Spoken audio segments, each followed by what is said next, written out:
کھو دینے کے باوجود صدیوں بعد تک بھی بغداد یا عباسی خلافت جو ہے وہ مرکز اسلام کی حیثیت سے قائم رہی. اب نیکسٹ چیپٹرز میں آپ جب دیکھیں گے ان کی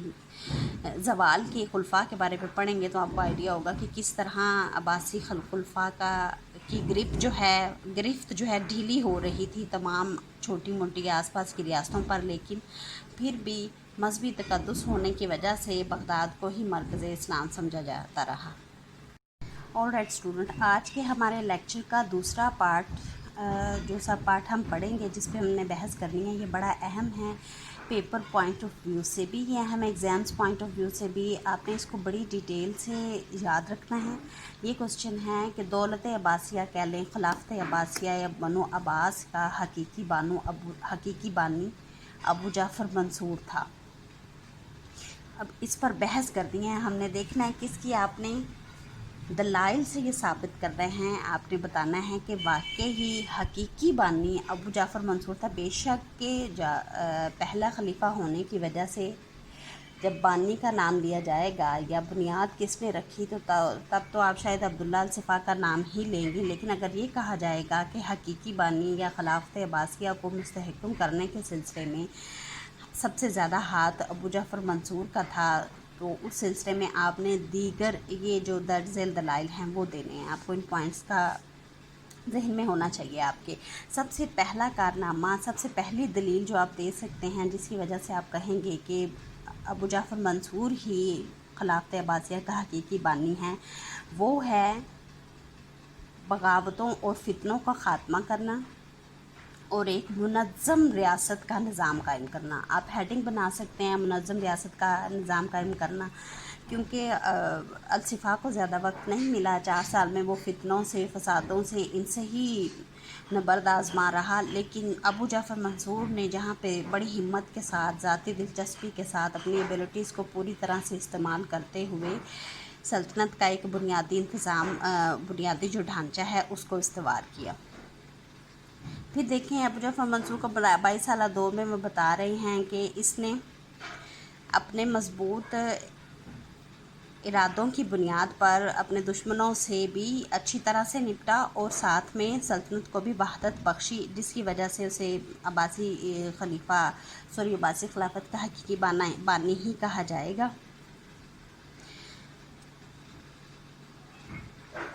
آل رائٹ، آگے ہم دیکھتے ہیں. اس پہ یہ نہیں بغاوتوں کی ہی بات ہو رہی ہے، اس نے سختی سے بغاوتوں کا خاتمہ کیا. اس کے بعد دیکھیں دوسرا ایک بڑا اہم پوائنٹ ہے، بڑی اہم دلیل ہے، اس پہ بحث کرنا ضروری ہے اگر آپ اس سوال کو حل کرنے جا رہے ہیں کہ ابو جعفر منصور خلافت بنو عباس کا حقیقی بانی ہے. تو وہ بحث اس سلسلے میں آپ بتائیں گے معیشت کا مضبوط نظام یا مضبوط معیشت کہہ لیں، اس کی ہیڈنگ دیں اور اس کے بعد آپ اپنے دلائل اس طرح سے دیں کہ عبداللہ الصفا کے پاس ایز یوزول، جیسے آپ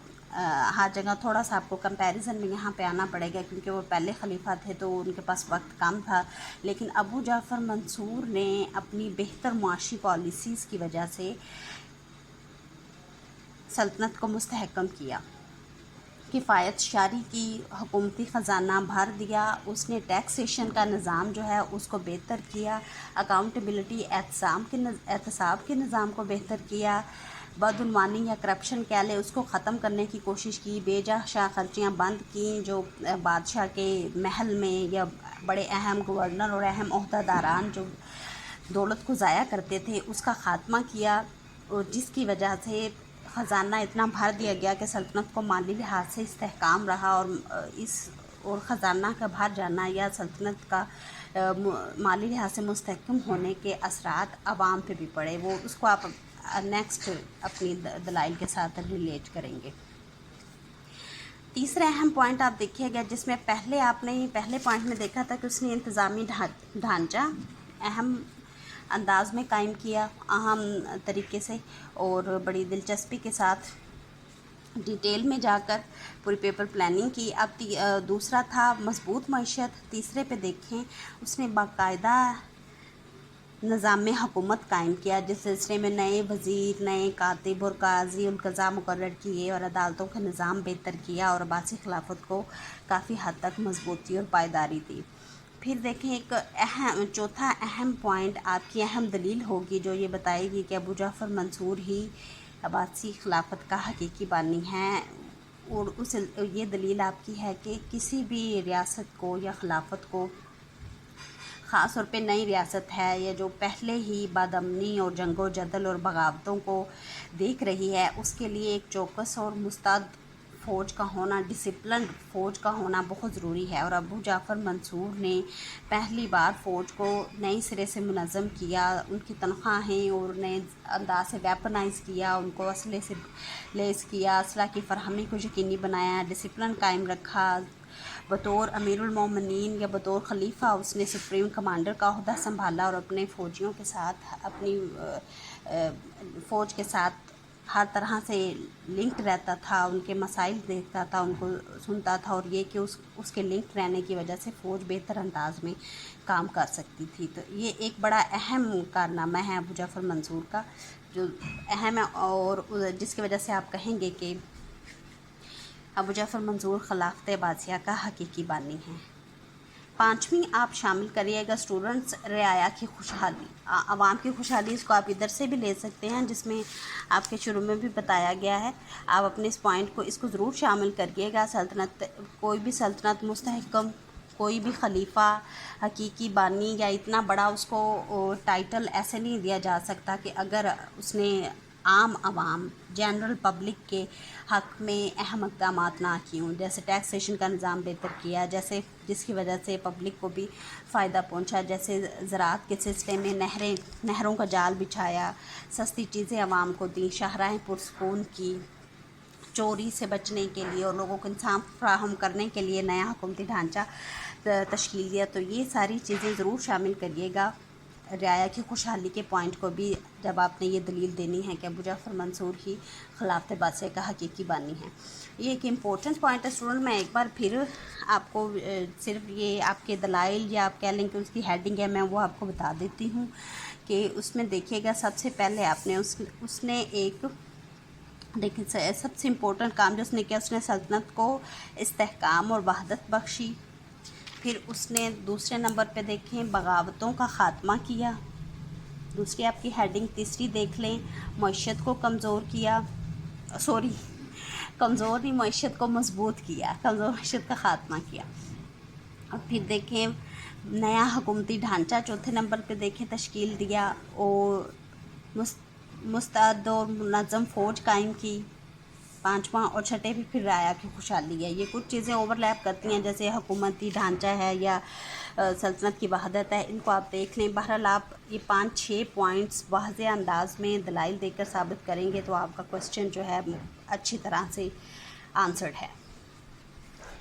ایک چھوٹا سا ٹاپک ہے، اس پہ اسٹوڈنٹس لاسٹ لیکچرز میں ہم زیادہ ڈیٹیل میں بات کر چکے ہیں کہ ابو جعفر منصور کے دور میں یا اوور آل اہل فارس کے دور میں، اہل عباس کے دور میں فارسی اثرات سلطنت پر زیادہ گہرے نظر آئے، اور اس سے پہلے بنو امیہ کی حکومت جو تھی اس پر عربی کلچر کی چھاپ تھی، لیکن اہل عباس کو کیونکہ زیادہ انہیں سپورٹ بھی ایران و عراق اور خراسان کے ایریا سے ملی، ان ایریاز میں وہ رہے۔ اور دوسرا ان کی ایک تحریک کا بڑا ایک اہم پہلو تھا کہ یہ چاہتے تھے کہ یہ موالی جن کو کہا جاتا تھا، نو مسلم نئے دیگر ایریا سے مسلمان ہونے والے لوگ ہیں، ان کے یہ گریونسز تھے، انہیں یہ شکایات تھی کہ ہمیں جابز میں یا ہمیں سلطنت کے کاموں میں مکمل طور پہ نمائندگی نہیں دی جاتی۔ تو اب اہل عباس نے ان کے گریونسز کو اٹینڈ کیا، ایڈریس کیا، اور ان کو جابز میں پوری نمائندگی دی، اور اس کی وجہ سے بھی فارسی اثرات جو ہے اہل عباس کی حکومت پر قائم رہے، زیادہ سے زیادہ گہرے ہوتے گئے۔ اور اس کے علاوہ اہل فارس کے علم و ادب سے محبت کی وجہ سے بھی اہل عباس کی حکومت پر فارسی اثرات بہت زیادہ رہے۔ اسٹوڈنٹس آج کا آپ کا لیکچر یہاں تک تھا۔ میں آپ کو ایک چھوٹا سا ہوم ٹاسک دے رہی ہوں، اور وہ ہوم ٹاسک آپ کا یہی ہے کہ آپ نے دلائل سے ثابت کرنا ہے کہ خلافت عباسیہ یا دولت عباسیہ کا حقیقی بانی ابو جعفر منصور تھا۔ آپ کو یہاں پہ یہ 6-7 اوور لیپنگ پوائنٹس ملیں گے، ان کو آپ نے اچھے انداز میں واضح کرنا ہے، اور جب بھی آپ پوائنٹ لکھیں اینڈ پہ ضرور بتائیں کہ یہ ایک دلیل کے اینڈ پر چونکہ اس نے سلطنت کو مستحکم کیا، اس لیے ہم کہہ سکتے ہیں کہ ابو جعفر منصور سلطنت عباسیہ کا حقیقی بانی ہیں۔ چونکہ اس نے خزانہ جو ہے بھر دیا یا ملکی معیشت کو مضبوط کیا، تو ہم کہہ سکتے ہیں کہ ابو جعفر منصور خلافت عباسیہ کا حقیقی بانی ہے۔ اس طرح کی آپ نے اس طرح سے دلائل دینے ہیں اور اپنے اس ہوم ٹاسک کو کمپلیٹ کرنا ہے۔ تب تک کے لیے اسٹوڈنٹس اپنا خیال رکھیں، انشاءاللہ پھر ملتے ہیں نیکسٹ لیکچر میں۔ اللہ حافظ۔